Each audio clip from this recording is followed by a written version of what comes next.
దేవుని పరిశుద్ధ నామముకు మహిమ కలుగునుగాక.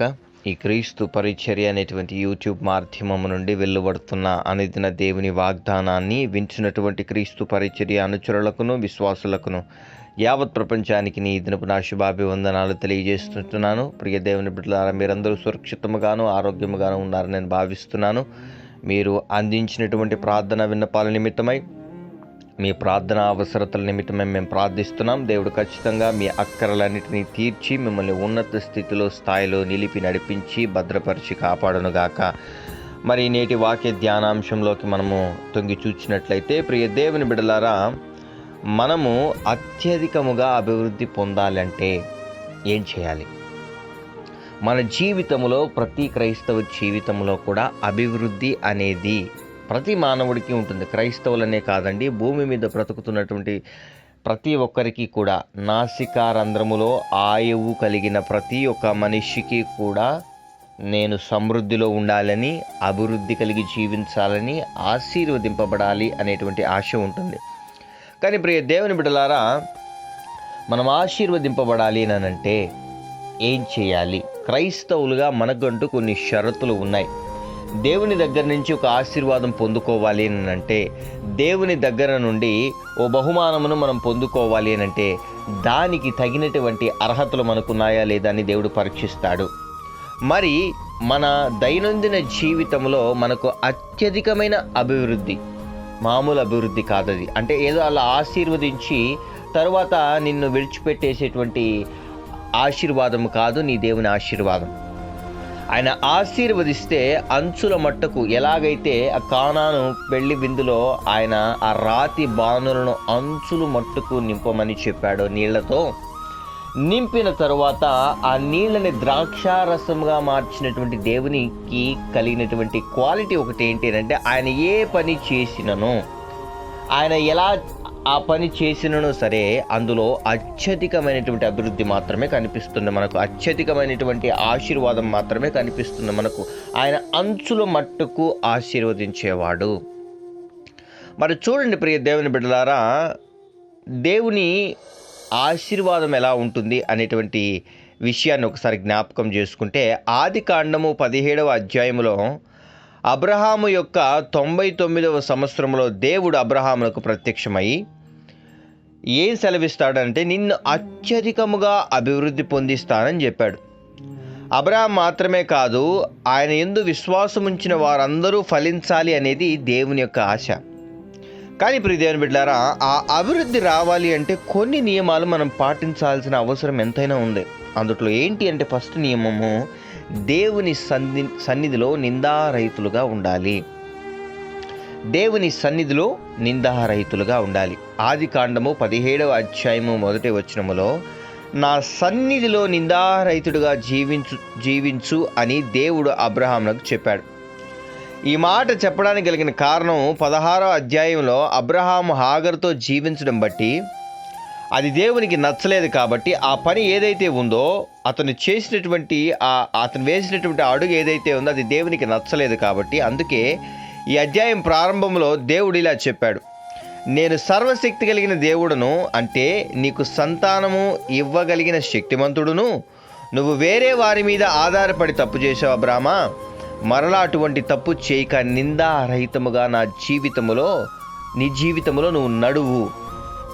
నీ జీవితంలో నిందారహితుడుగా నువ్వు నడవడానికి ప్రయత్నించే అబ్రహామా అని అర్థం. అది ఆ విషయాన్ని గమనించినటువంటి ప్రభువు తాను చేసినటువంటి తప్పుని ఇదిగో ఖండిస్తూ, అబ్రహామా నువ్వు చేసింది తప్పు, నేను సర్వశక్తి కలిగినటువంటి దేవుణ్ణు, నాకు అసాధ్యమైనది ఏదీ లేదు, నిన్ను ఖచ్చితంగా సంతానాన్ని ఇస్తానంటే ఇస్తానన్నాను, కానీ నువ్వు చేసినటువంటి తప్పు నిమిత్తమై నా సన్నిధిలో నిందారహితుడిగా బ్రతకడానికి ప్రయత్నం చేయని అబ్రహాముతో దేవుడు మాట్లాడుతున్నటువంటి సందర్భం అది. అదే రకంగా రెండవది కనుక మనం చూసినట్లు, రెండవ షరతు ఎలా మనం జీవించాలి అని అంటే, జీవితం మార్చబడాలి. మనం బ్రతుకుతున్నటువంటి జీవితం ఏదైతే ఉందో అది మార్చబడాలి. మన ఆలోచన శైలి మార్చబడాలి, మనం మాట్లాడే విధానం మార్చబడాలి, మనం నడిచే నడవడిక మార్చబడాలి.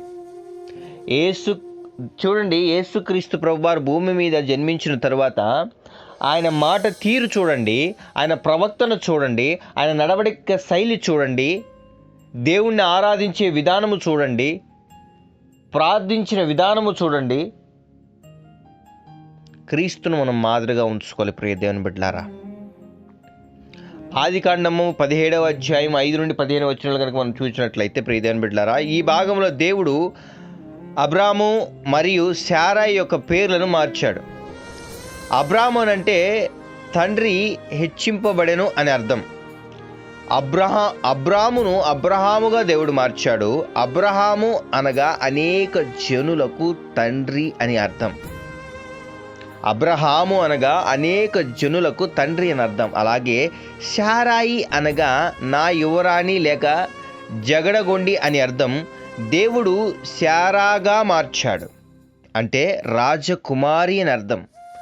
పేర్లు మన జీవితాలను నిర్వచిస్తాయి. అబ్రాహాము తన్ను హెచ్చించుకున్నవాడుగా, శారాయి జగడగుండిగా ఉండవచ్చు, కానీ దేవుడు వారి పేర్లు మార్చినప్పుడు వారి జీవితాలు ఏమయ్యాయి అనంటే మార్చబడ్డాయి. చూడండి ప్రియ దేవుని బిడ్డలారా, మన జీవితాలలో కూడా ఓ రకమైనటువంటి పేర్లు మనకుంటాయి. అంటే అందరూ మనుషులు పిలిచేటువంటి పేర్లు కాదు కానివ్వండి. నేను చెప్పేటువంటి మాట ఏంటి అనంటే, మనకంటూ మన అంతరాత్మకంటూ కొన్ని పేర్లు ఉంటాయి. పేర్లకు తగినట్లుగానే జీవిస్తుంటారు కొంతమంది.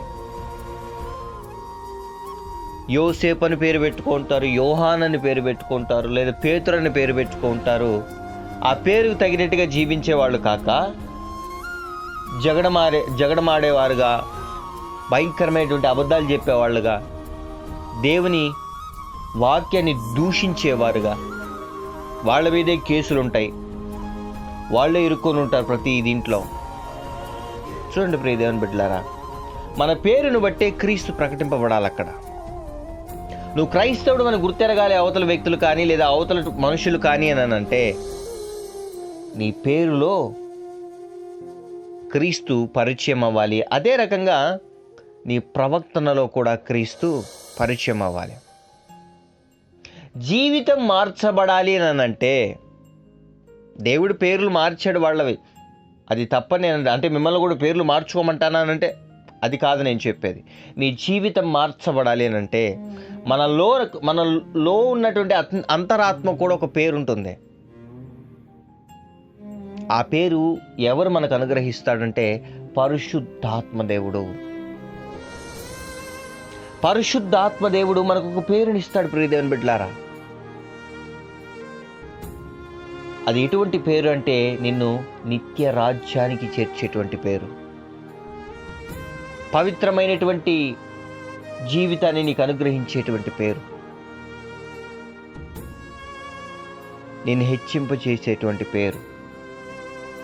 ఆ ముద్రను నీవు పొందుకోవాలంటే, ఆ పేరును నీవు పొందుకోవాలంటే నీ జీవితం మార్చబడాలి. అప్పటి వరకు లోక ఆశలతో లోకంలో మలినమైపోయినటువంటి మనుషులు యేసుక్రీస్తు ప్రభువారు వాళ్ళ జీవితంలోకి అడుగు పెట్టగానే యేసుక్రీస్తుని వెంబడించేవారుగా మారారు. పరిశుద్ధాత్మలో పాలిభాగస్తులై జీవించడం ప్రారంభించారు. ఎడతెగక ప్రార్థన చేయడం ప్రారంభించారు. ప్రియదేవుని బిడ్డలారా, జీవితం మార్చబడాలి అనంటే నీ లోపల నాటబడిన ఆత్మ ఏదైతే ఉందో దానికంటూ ఒక పేరు అవసరం, ఒక గుర్తింపు అవసరం.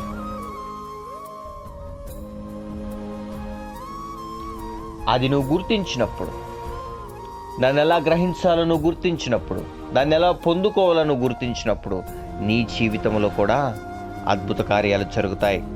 అదే రకంగా మనం ఇంకొక షరతును కనుక చూసినట్లయితే దేవుని ఆజ్ఞకు లోబడాలి. మనం దేవుని ఆజ్ఞను గైకొనాలి. మనం దేవుని మాటని వినాలి. దేవుడు చెప్పేటువంటి ఆ మాట ఏదైతే ఉందో దాన్ని చెవదాటకుండా జీవించడానికి ప్రయత్నం చేయాలి.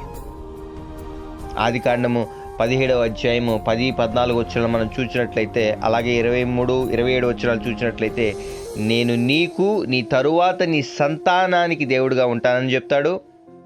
అక్కడ నిబంధన చేస్తాడు అబ్రాహాముతో.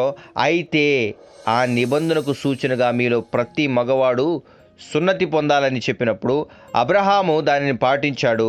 దేవుడు నిన్ను ఏమి చేయమని కోరుతున్నాడో దాన్ని నువ్వు కూడా చేయాలి, వెంటనే లోబడాలి. చూడండి ప్రియ దేవుని బిడ్డలారా, మారు మనసు నిమిత్తమై, పాపక్షమాపణ నిమిత్తమై, బాప్తిస్మము నిమిత్తమై దేవుని ఆత్మ కానీ లేదా దేవుని వాక్యము కానీ నిన్ను పరిశీలన చేస్తున్నట్లయితే, లేదా నీకు ప్రేరేపణ కలిగిస్తున్నట్లయితే, పాపక్షమాపణ పాపరోత జీవితాన్ని విడిచిపెట్టి జీవించమని నీ హృదయం నిన్ను ప్రేరేపిస్తున్న ఎడలా, నీ జీవితం నిన్ను ప్రేరేపిస్తున్న ఎడలా, చుట్టుపక్కల ఉన్న పరిస్థితులు నిన్ను ప్రేరేపిస్తున్న ఎడలా నీవు లోబడాలి. అదే రకంగా ప్రియ దేవుని బిడ్డలారా, ఇంకొక మాట కూడా జ్ఞాపకం చేసుకోండి. అబ్రహాముని దేవుడు చెప్పాడు, ఏం చెప్పాడు? నేను నిన్ను ఆశీర్వదిస్తాను, నేను నిన్ను దీవిస్తాను అని అన్నాడు. ఎలా దీవిస్తానని అన్నాడు?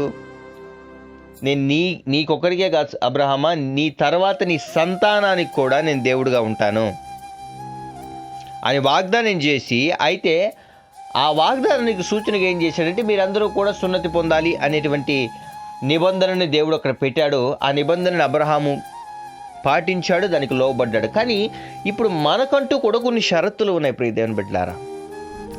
అంటే అపోస్తుల బోధ ఎందును, ప్రార్థన ఎందును, సహవాసముగా కూడుకొని ప్రార్థించటం ఎందును, రొట్టె విరుచుట, ప్రభు బల్లలో పాలిభాగస్తులు కలిగి జీవించడాన్ని బట్టి దేవుడు మనకు కొన్ని షరతులను అనుగ్రహించాడు. ఆ షరతులని ఎంతమంది పాటిస్తున్నారు? ఎడతెగక ప్రార్థన చేయుడి అనేటువంటి మాటల అర్థం ఏంటి అంటే, రాబో ఉగ్రతల నుండి నువ్వు తప్పింపబడిన వాడుగా మారుతూ, లోపల నాటబడినటువంటి నీ ఆత్మ ఏదైతే ఉందో దాన్ని ఇహలోక ఆశలతో నశింప చేయడానికి ఆస్కారము లేకుండా ప్రార్థన అనేది నీకు ఒక అడ్డుగోడగా మారుతుంది. మనకు అభివృద్ధి పొందాలని ఆశ ఉంటుంది, అయితే దేవుడు మన నుండి కొన్ని ఆశిస్తున్నాడు అన్నటువంటి విషయాలు మనం జ్ఞాపకం చేసుకోవాలి. ఆయన సన్నిధిలో నిందారహితులుగా ఉండాలి, మనకు మార్చబడిన జీవితాలు కలిగి ఉండాలి, దేవుని ఆజ్ఞకు లోబడి ఉండాలి.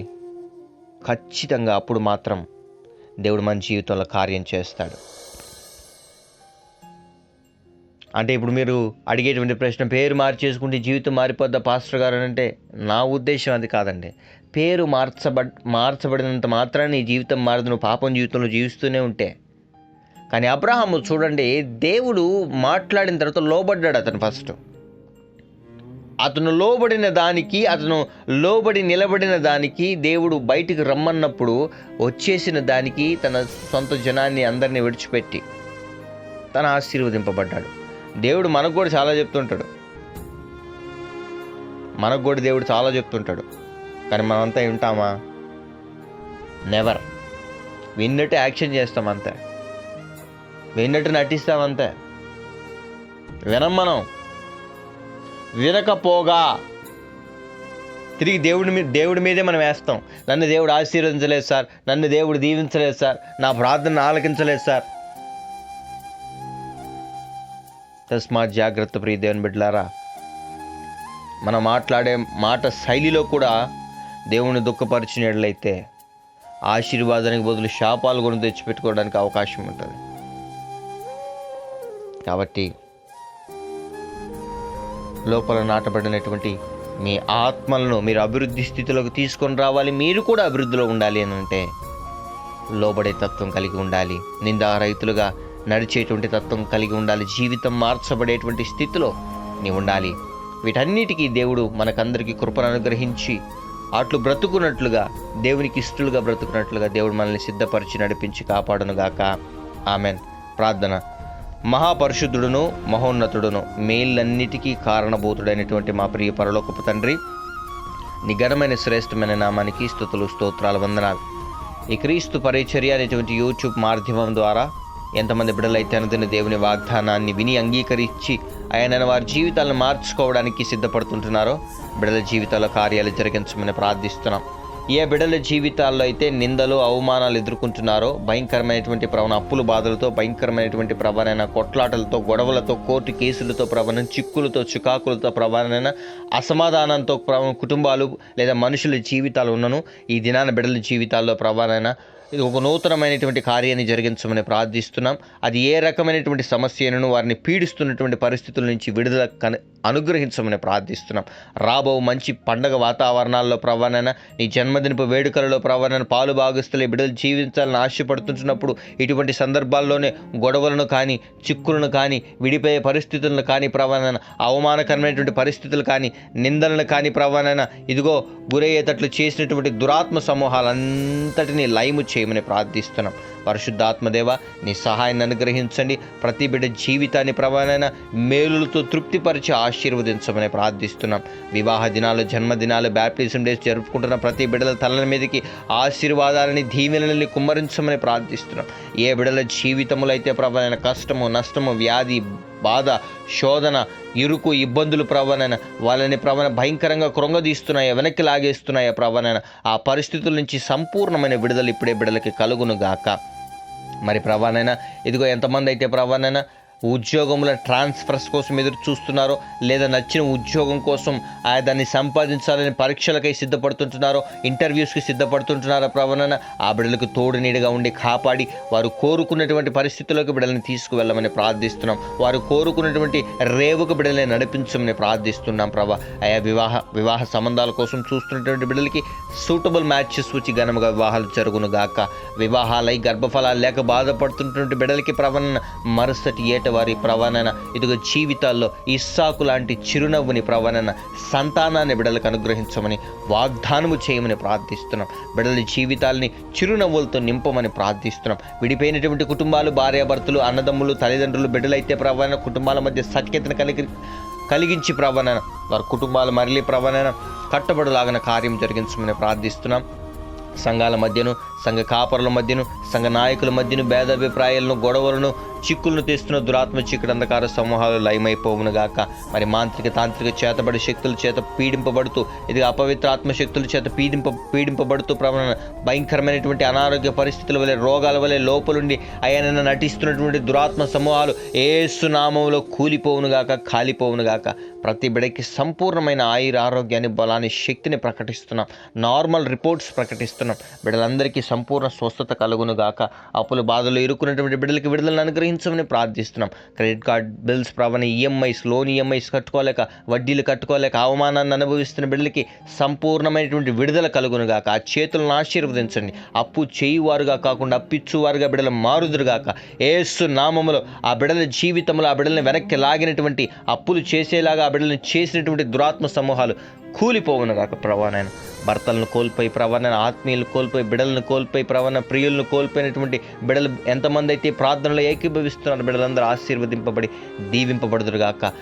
కుటుంబాల మీద సమాధాన, సంతోషాలను, ఐక్యతను కలిగించండి. అపోహలను కలుగజేస్తూ అవతల వారి మీద నిందను ప్రవణ, బురదలను జల్లేలాగా ప్రవణ, అవతల వారిని నిందించేలాగా చేస్తున్నటువంటి దురాత్మ చీకటి అంధకార సమూహాలు యేసు నామముల ప్రవర్ణన, మనుషుల మాటల నుండి ఆయా విశ్వాసాల జీవితాలను అటాక్ చేస్తున్న దురాత్మలు లయమైపోవును గాక. ప్రభానైనా ప్రయాణ మార్గంలో బయలుదేరి వెళ్తున్న ప్రతి బిడ్డలకి సురక్షితమైనటువంటి ప్రయాణ మార్గాన్ని అనుగ్రహించండి. దారిలో పొంచి ఉన్నటువంటి దురాత్మ చీకటి మరణ సమూహాన్ని అంతటిని యేసు నామములో లయము చేస్తున్నాం. ప్రభానైనా మరి ఎంతమంది బిడ్డలైతే విదేశాల్లో ఉండి అనుదిన దేవుని వాగ్దానాన్ని వింటున్నారు, బిడ్డలందరూ ఆశీర్వదింపబడి దీవింపబడుదురుగాక.